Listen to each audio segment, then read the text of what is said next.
Hello, this is Pranay, and through this simple video, let me help you understand how do you draw the X bar S chart using Minitab and how do you draw inference from the same.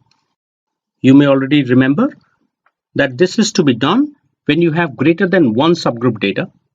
So I have data for 5 assistant managers who are managing the collections process: Anish, Vicky, Gaurav, Mohit, and Nitin.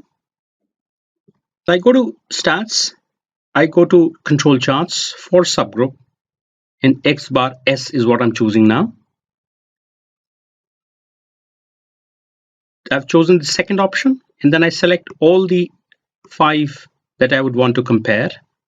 I go to scale, I put a timestamp as well. I have C6 as the date column. Press OK, OK, and you're done.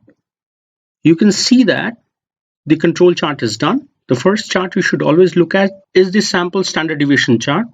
I see that there's no data point which is exceeding the red line. Hence, I will consider that the variation of the process is within statistical control. Then I will go and see the sample mean chart. Again, no data point exceeding my red lines, which means my data is within statistical control. I hope this simple video helps you understand how do you draw the X bar S chart using Minitab and how do you draw inference from the same.